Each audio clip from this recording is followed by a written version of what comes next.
لقد كان لكم في رسول الله أسوة حسنة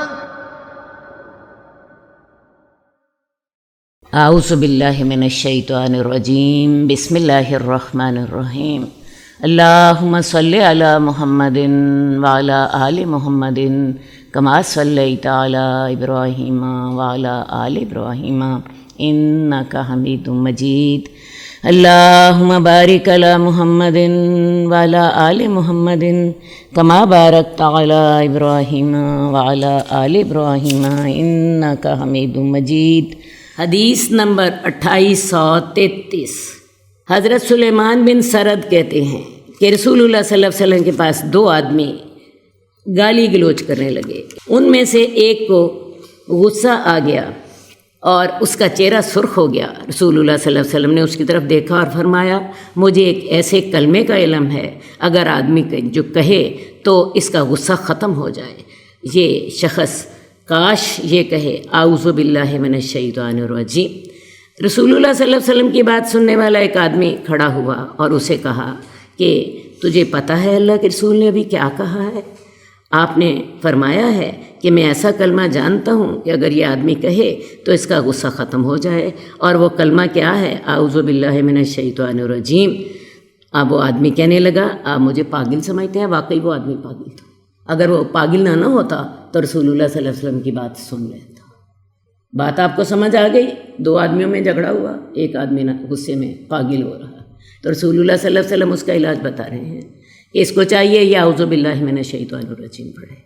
اور اس شخص کو ایک اور آدمی نے توجہ دلائی تو وہ کہنے لگا کہ کیا آپ مجھے پاگل سمجھتے ہیں؟ اور وہ حقیقتاً پاگل تھا، جو رسول اللہ صلی اللہ علیہ وسلم کی بات کو نہ سننا چاہ رہا تھا اور نہ عمل کرنا چاہ رہا تھا۔ تو اصل بات ہے غصہ شیطان کی طرف سے ہوتا ہے، اسی لیے آپ دیکھتی ہیں کہ غصے میں انسان کے اندر گرمی پیدا ہو جاتی ہے۔ شیطان آگ سے پیدا ہوا ہے اور غصے میں بھی گرمی ہوتی ہے۔ غصے میں آپ دیکھیں انسان کا چہرہ سرخ ہو جاتا ہے، سب تمام جسم میں آگ بھر جاتی ہے، اور ہم اپنی زبان سے کہہ رہے ہوتے ہیں مجھے اس وقت آگ لگی ہوئی ہے، میرے قریب نہ آنا، کہہ رہے ہوتے ہیں۔ یہ سب شیطان کا اثر ہوتا ہے۔ شیطان ہمیں اس وقت اس طرح چلا رہا ہوتا ہے جیسے ایک بچہ فٹ بال کو کک مار رہا ہوتا ہے، اسی طرح شیطان انسان کو اس طرح اسے فٹ بال کی طرح اسے اپنے آگے بھگا رہا ہوتا ہے۔ تو میں آپ کو بتاؤں، غصہ شیطان کی طرف سے ہوتا ہے، اور غصے کو ختم کرنے کا ایک طریقہ تو یہی ہے اعوذ باللہ من الشیطان الرجیم۔ دوسرا طریقہ یہ ہے اگر کوئی شخص کھڑا ہے تو بیٹھ جائے، بیٹھا ہے تو لیٹ جائے، اور سب سے آسان طریقہ میں آپ کو بتاؤں اس جگہ سے چلا جائے، کیونکہ اس جگہ پہ شیطان کے اثرات موجود ہیں، شیطان کے اثرات وہاں پہ موجود ہیں، اس جگہ سے چلا جائے، یہ سب سے بہترین طریقہ ہے۔ حدیث نمبر 2843۔ عثمان بن ابو عاص ثقفی سے روایت ہے، رسول اللہ صلی اللہ علیہ وسلم نے فرمایا نصف رات کو آسمان کے دروازے کھول دیے جاتے ہیں، ایک اعلان کرنے والا آواز لگاتا ہے کوئی پکارنے والا اس کی دعا قبول کی جائے، ہے کوئی سوال کرنے والا اس کو عطا کر دیا جائے، کوئی تکلیف زدہ ہے اس کی تکلیف ختم کر دی جائے۔ اور اس وقت کوئی مسلمان ایسا نہیں ہوتا کہ اللہ اس کی دعا قبول نہ کرے مگر زانیہ عورت جو شرمگاہ کے ذریعے کمائی کرتی ہے اور ٹیکس وصول کرنے والا۔ تو یہ جو ہمارے دن اور رات کے 24 گھنٹے ہیں، ان کا بہترین وقت کون سا ہے؟ تہجد کا۔ یہ تہجد کا وقت رات کا آخری تہائی حصہ ہے۔ اس وقت اللہ رب العزت عرش سے آسمان دنیا پر تشریف لے آتے ہیں اور اپنے بندوں کے سب سے زیادہ قریب ہو جاتے ہیں، اور اس وقت اللہ اپنا ہاتھ پھیلا دیتے ہیں، دایاں ہاتھ پھیلا دیتے ہیں اور فرماتے ہیں ہے کوئی مانگنے والا میں اسے دوں، ہے کوئی سوال کرنے والا میں اس کو عطا کر دوں، ہے کوئی بخشش مانگنے والا میں اس کو بخش دوں۔ تو اس وقت ہر شخص کی دعا قبول کر دی جاتی ہے، ہاں 2 لوگوں کی دعا قبول نہیں کی جاتی، اور وہ 2 لوگ کون سے ہیں؟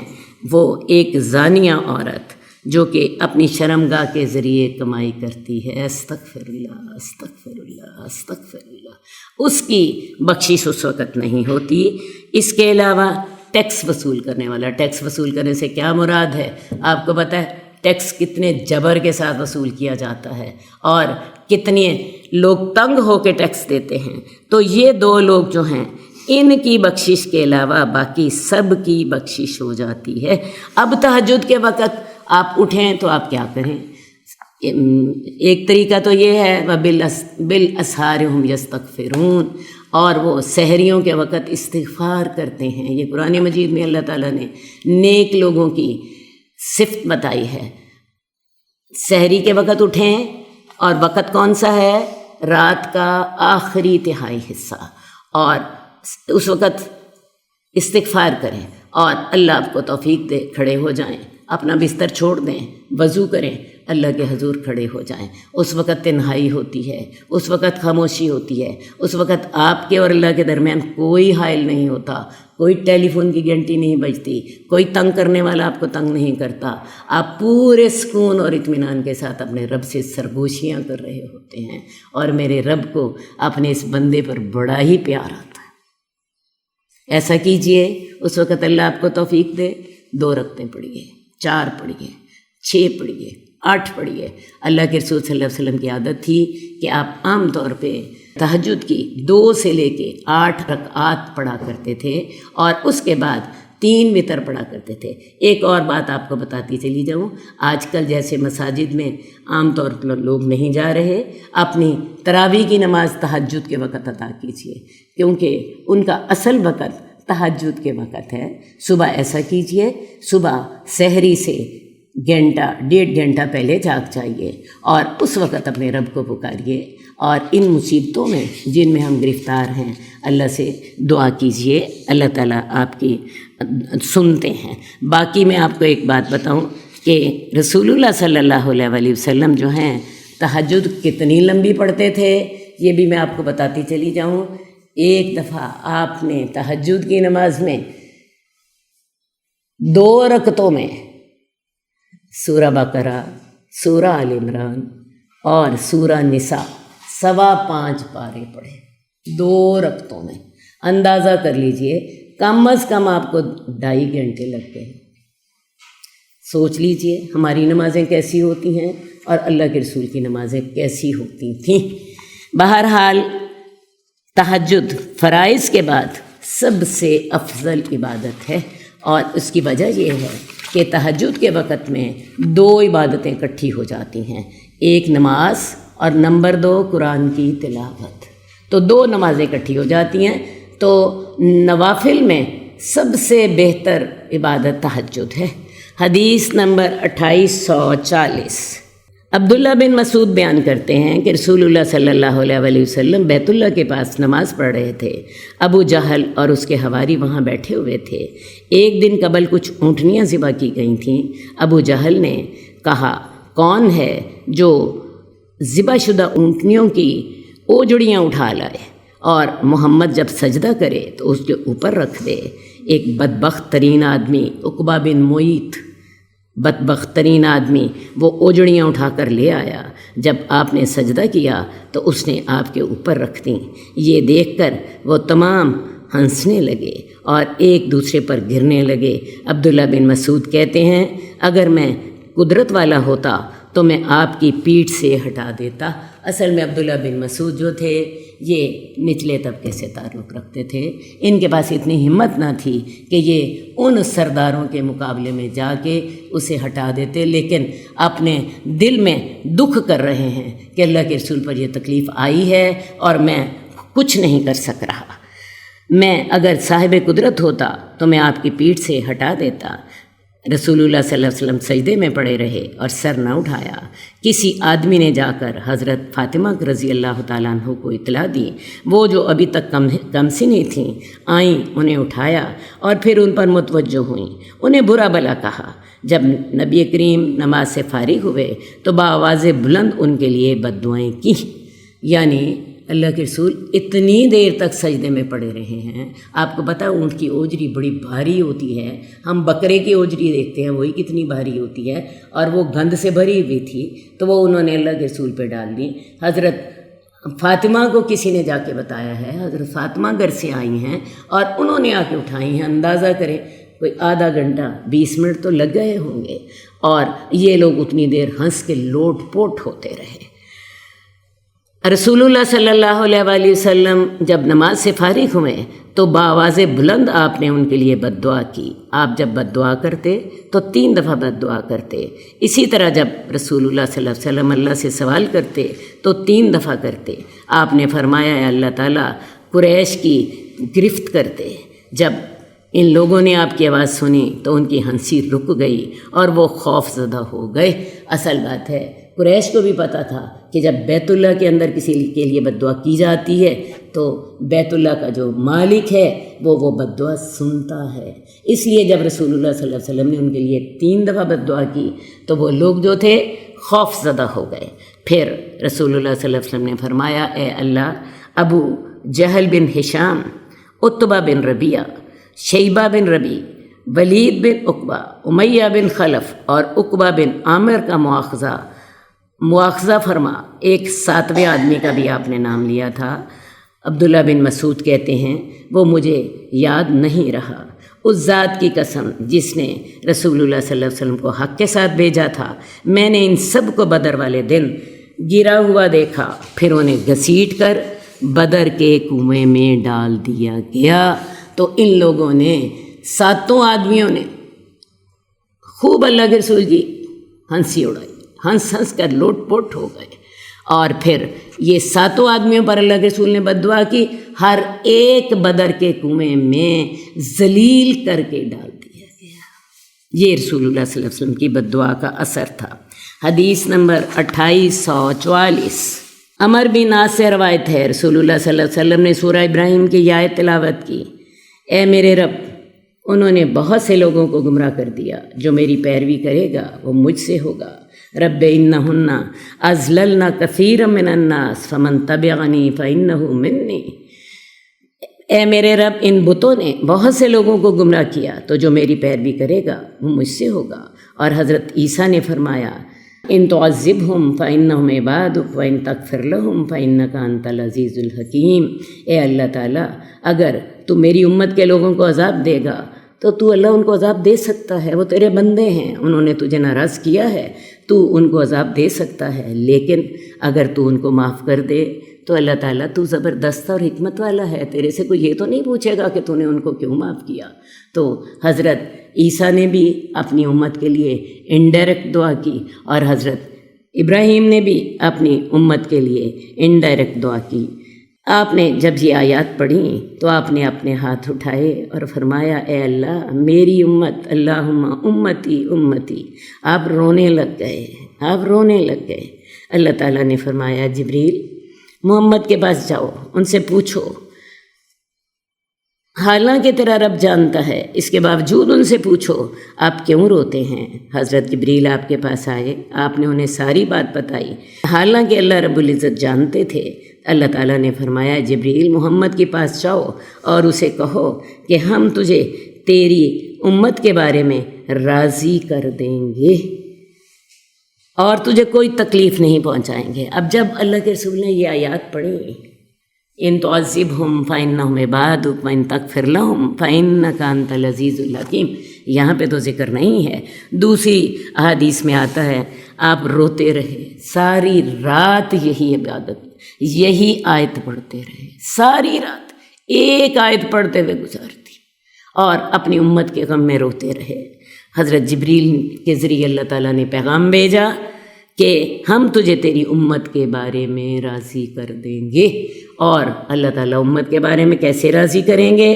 آپ کی امت کے لاکھوں افراد بغیر حساب کتاب کے جنت میں داخل ہوں گے۔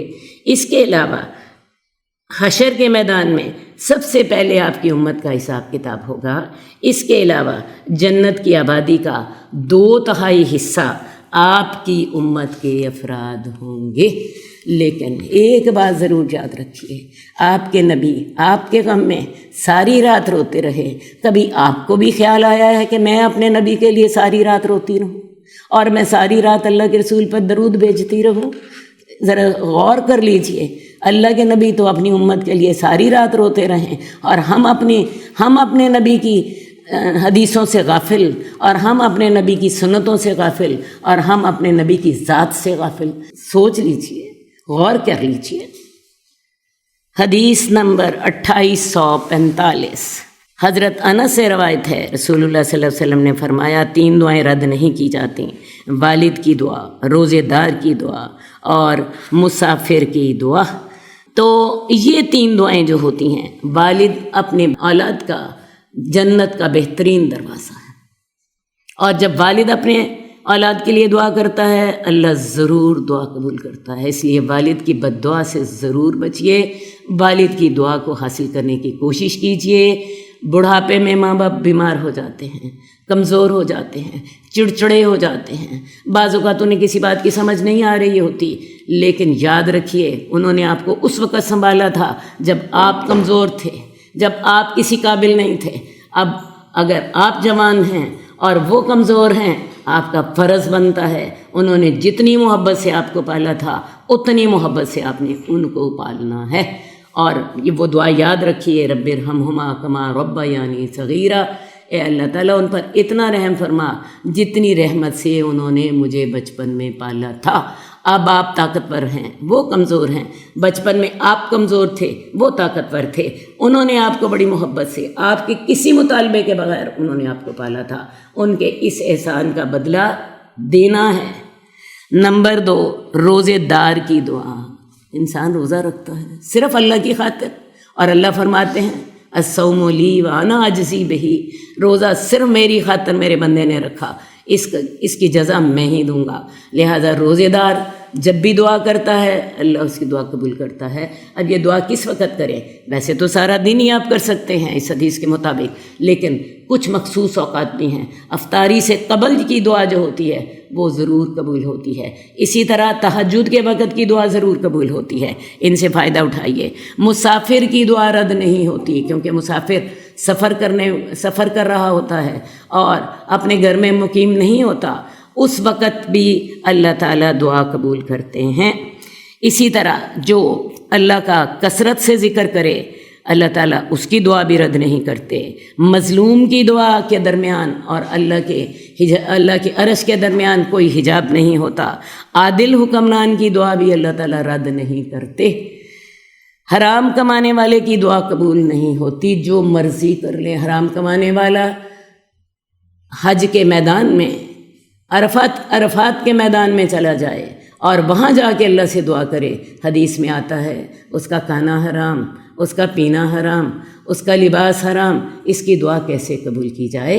تو لہٰذا حرام کمانے والے کی دعا عین عرفات کے میدان میں جہاں سب سے زیادہ دعا قبول ہوتی ہے، اس دن حرام کمائی کی وجہ سے دعا قبول نہیں ہوتی۔ اسی طرح قطع رحمی کی دعا قبول نہیں ہوتی، گناہ کی دعا قبول نہیں ہوتی۔ اللہ سے اچھی دعائیں کیجیے۔ قطع رحمی سے کیا مراد ہے؟ اللہ میرے بھائی کو موت آ جائے، اللہ میرے بھائی کو فلاں نقصان پہنچ جائے، اللہ تعالیٰ فلاں جو ہے نا ڈاکہ میں نے ڈالنا ہے، اللہ تعالیٰ مجھے اس میں کامیاب کر دے، تو فلاں کو فلاں نقصان پہنچا دے۔ تو قطع رحمی کی گناہ کی دعائیں قبول نہیں ہوتی، حرام کمائی کمانے والی کی دعائیں قبول نہیں ہوتی۔ تو کثرت سے ذکر کرنے والے کی، مظلوم کی اور عادل حکمران کی دعا بھی رد نہیں ہوتی۔ میں ویسے پہلے آپ کو بتا چکی ہوں دعا کرنے کے آداب کے بارے میں، زیادہ تفصیل کے ساتھ ہم ذکر کر چکے ہیں۔ حدیث نمبر 2850، مصعب بن سعد اپنے باپ سے روایت کرتے ہیں کہ رسول اللہ صلی اللہ علیہ وسلم نے فرمایا تم میں سے بہترین لوگ وہ ہیں جو قرآن سیکھتے ہیں اور سکھاتے ہیں۔ خیرکم من تعلم القرآن وعلمہ۔ آج ہم نے بہترین کا معیار کیا مقرر کر لیا؟ جس کے پاس گاڑی ہو، جس کے پاس شاندار کوٹھی ہو، جس کے پاس شاندار ڈگری ہو، جو انگلینڈ میں رہتا ہو، جو $1.5 کماتا ہو۔ میری بہنوں، یہ شیطان نے ہمارا دماغ خراب کر دیا۔ بہترین آدمی کون ہے؟ جو قرآن سیکھتا ہے اور قرآن سکھاتا ہے۔ یہ اللہ کا آخری کلام ہے جس کی حفاظت اللہ تعالیٰ نے خود کی ہے۔ اور حافظ قرآن کا شرف کیا ہے کہ قیامت والے دن اللہ تعالیٰ اسے کہیں گے قرآن پڑھتا جا اور جنت کے درجوں پہ چڑھتا جا۔ آپ کو پتہ ہے جنت کے 100 درجے ہیں، جتنی دیر تک حافظ قرآن پڑھتا جائے گا وہ اوپر درجوں پہ چڑھتا چلا جائے گا، اور جہاں پہ اس کا قرآن ختم ہوگا وہی اس کا مقام ہوگا۔ فرض کیا اگر وہ قرآن پڑھتے پڑھتے 100ویں درجے تک چلا جا رہا ہے تو وہی اس کا مقام ہوگا۔ اس کے علاوہ حافظ قرآن کے جو والدین ہیں ان کو ایک ایسا تاج پہنایا جائے گا جس کی روشنی پوری دنیا کو منور کر دے گی۔ اسی طرح ایک بات یاد رکھیے، تمام دنیا ملعون ہے۔ یہ میری بات غور سے سنیے گا، حدیث کے الفاظ ہیں، تمام دنیا پہ لعنت ہے مگر اللہ کا ذکر اور اس کے متعلق اشیاء یا قرآن کے سیکھنے والے اور سکھانے والے، یہ جس دنیا کے پیچھے ہم پاگل ہوئے ہیں نا، جس دنیا کے پیچھے ہماری راتیں گزرتی ہیں، ہماری صبحیں گزرتی ہیں، ہماری شامیں گزرتی ہیں، ہماری صلاحیتیں لگتی ہیں، اس کے بارے میں اللہ کیا فرماتے ہیں، اللہ کے رسول کیا فرماتے ہیں؟ تمام دنیا ملعون ہے، اس پہ لعنت ہے۔ ہاں، کس پہ لعنت نہیں ہے؟ جہاں پہ اللہ کا ذکر ہو رہا ہے یا اللہ کے ذکر سے متعلق اشیاء۔ مثال کے طور پہ ہم قرآن کی کلاس لے رہے ہیں، قرآن کی کلاس میں ہمارے ساتھ لیپ ٹاپ ہے، ہمارے ساتھ بلیک بورڈ ہے، ہم اس کے لیے آنے کی کوشش کر رہے ہیں، ہم اس کے لیے جانے کے لیے اپنے کام ختم کر رہے ہیں۔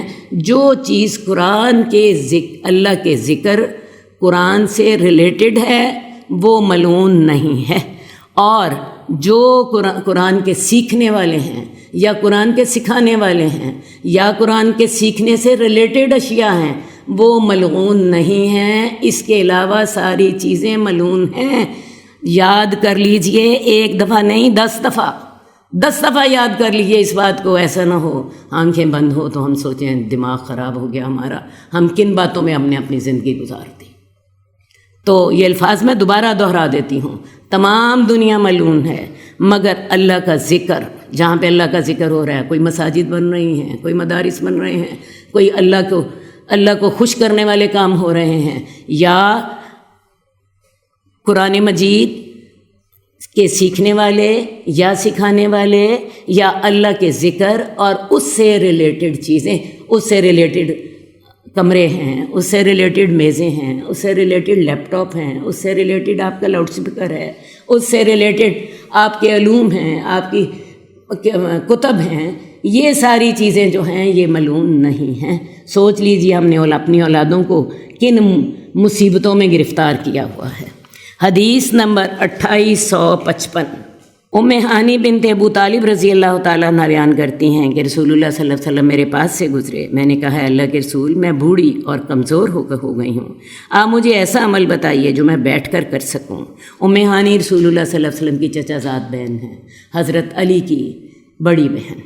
تو اللہ کے رسول سے کہنے لگیں یا رسول اللہ میں بوڑھی ہو گئی ہوں، مجھے کوئی آسان عمل بتا دیجئے۔ آپ نے فرمایا 100 دفعہ سبحان اللہ کہا کرو، یہ تیرے لیے حضرت اسماعیل کی اولاد کے 100 غلاموں سے بہتر ہے جنہیں تو آزاد کرے۔ ذرا غور کریں، کان کھول کے، سبحان اللہ کہو 100 دفعہ، اور ہر سبحان اللہ کہنے سے کیا فائدہ ہوگا؟ یہ تیرے لیے 100 غلاموں سے کے آزاد کرنے سے بہتر ہوگا۔ یعنی ایک دفعہ سبحان اللہ کہو گے، ایک غلام آزاد کرنے کا ثواب ملے گا، اور وہ غلام بھی سستے والا نہیں ہوگا، بنی اسماعیل کی اولاد سے ہوگا۔ بنی اسماعیل کی اولاد سے رسول اللہ صلی اللہ علیہ وسلم کا اپنا تعلق بنی اسماعیل سے تھا۔ تو یعنی رسول اللہ صلی اللہ علیہ وسلم کے خاندان سے اگر تم ایک غلام کو آزاد کرو گے، ایک دفعہ سبحان اللہ کہنے کا ثواب ایک غلام آزاد کرنے سے کے برابر ہوگا۔ دوسری بات آپ نے فرمائی 100 دفعہ الحمدللہ کہو، یہ ذکر تیرے لیے 100 زین شدہ اور لگام شدہ گھوڑوں سے بہتر ہے جنہیں تو اللہ کے راستے میں صدقہ کرے۔ 100 دفعہ الحمدللہ کہو، ایک دفعہ الحمدللہ کہنے سے ایک گھوڑے کا ثواب ملے گا جس کے اوپر زین بھی لگی ہوگی اور جس کے اوپر لگام بھی لگی ہوگی، اور جس کو تو اللہ کے راستے میں صدقہ کرے۔ 100 دفعہ اللہ اکبر کہا کرو، یہ ذکر تیرے لیے کلادے والی اللہ کے ہاں مقبول اونٹنیوں سے بہتر ہے جنہیں مکہ میں ذبح کیا جائے۔ اللہ اکبر کہو 100 دفعہ۔ ایک دفعہ اللہ اکبر کہنے کا ثواب کتنا ہوگا؟ جتنا کہ تو نے ایک اونٹنی کو ذبح کیا جو کہ مکے میں ذبح کی ہو۔ قلادے والی اونٹنی سے مراد کیا ہوتی ہے؟ یہ ایسی اونٹنیاں ہوتی تھیں جو کہ اللہ کی خاطر حج کے دنوں میں ان کے گلے میں قلادہ ڈال دیا جاتا تھا، اور یہ اس بات کی نشانی ہوتی تھی کہ یہ اونٹنیاں جو ہیں یہ اللہ کے راستے میں حرم میں قربان کی جائیں گی۔ تو لہٰذا ایک دفعہ اللہ اکبر کہنے سے تمہیں ایک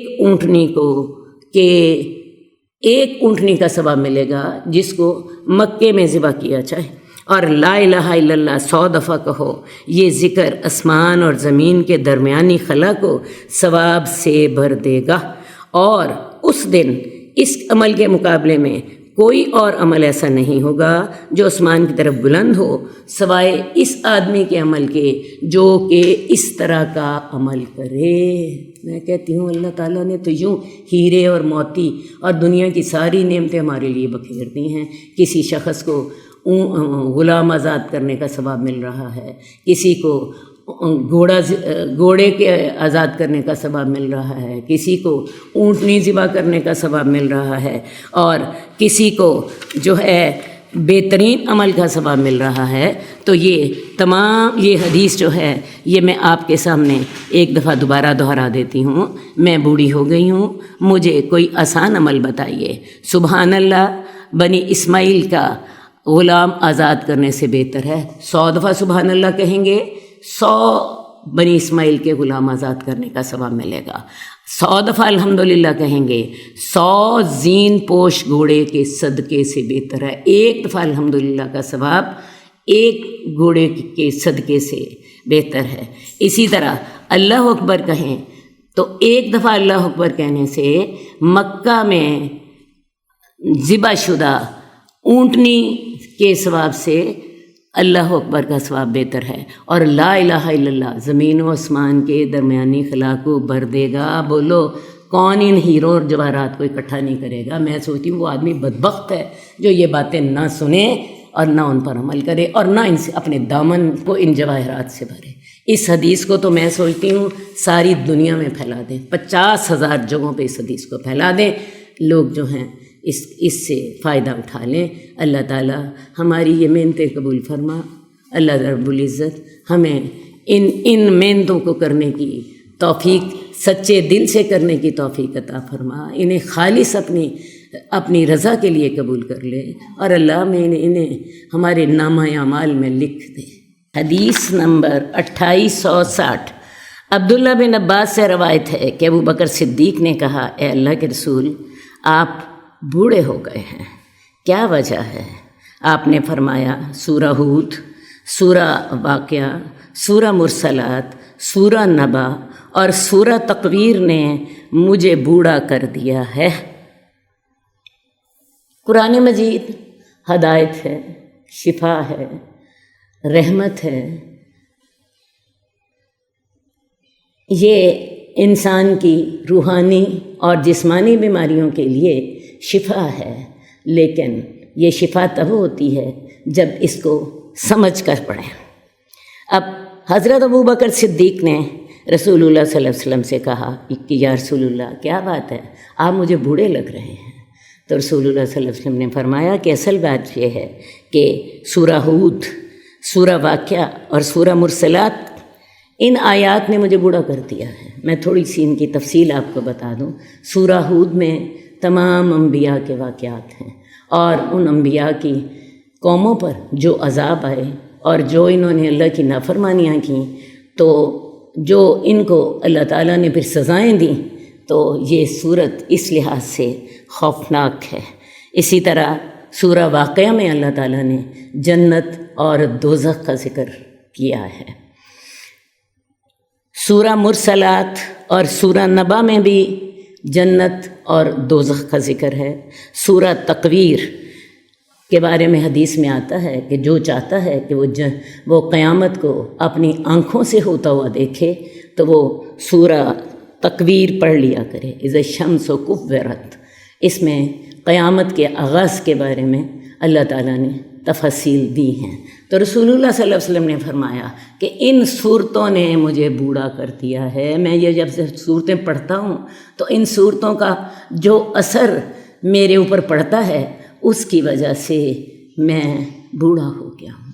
تو اصل بات ہے قرآن مجید سوچ سمجھ کر پڑھیے۔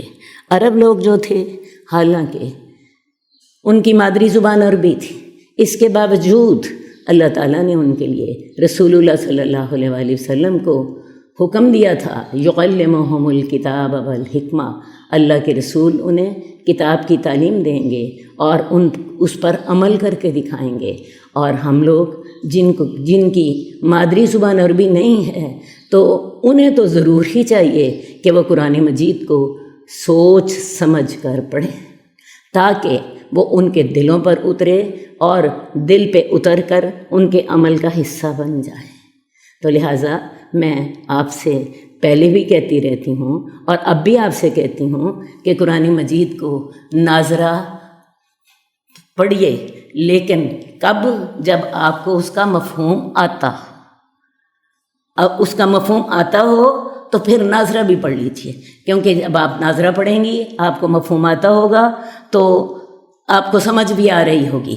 لیکن اگر آپ ناظرہ پڑھیں اور آپ کو اس کا مطلب نہ آتا ہو تو پھر میں آپ کو بتاؤں آپ نے تو کچھ بھی نہ سیکھا، آپ نے تو پھر کچھ بھی نہ سیکھا۔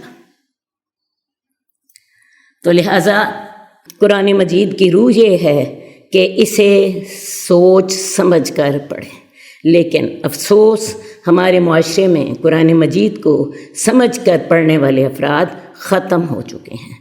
ہر کوئی بلا سوچے سمجھے تلاوت کرتا ہے اور یہی خیال کرتا ہے کہ اس نے قرآن مجید کے تمام حق ادا کر دیے ہیں، حالانکہ اسے یہ بھی پتہ نہیں ہوتا کہ وہ کیا پڑھ رہا ہے۔ بعض اوقات انسان یہ آیت پڑھ رہا ہوتا ہے اقیموا الصلاۃ وآتوا الزکوٰۃ، نماز قائم کرو اور زکوٰۃ دو، اور اسی وقت وہ نماز کو قضا کر رہا ہوتا ہے۔ سود کی آیات پڑھ رہا ہوتا ہے اور اسی وقت سود کھا رہا ہوتا ہے۔ تو بات یہ ہے جب تک آپ قرآن مجید کو سمجھتے نہیں ہیں تب تک آپ کو قرآن مجید کی تلاوت کا فائدہ نہیں ہوتا جتنا کہ ہونا چاہیے۔ اللہم صلی علی محمد وعلی آل محمد کما صلیت علی ابراہیم وعلی آل ابراہیم انک حمید مجید۔ اللہم بارک علی محمد وعلی آل محمد کما بارکت علی ابراہیم وعلی آل ابراہیم انک حمید مجید۔ مولاي صل وسلم دائما ابدا على حبيبك خير الخلق كلهم، مولاي صل وسلم دائما ابدا على حبيبك خير الخلق كلهم، محمد سيد الكونين والثقلين، محمد سيد الكونين والثقلين والفريقين من عرب ومن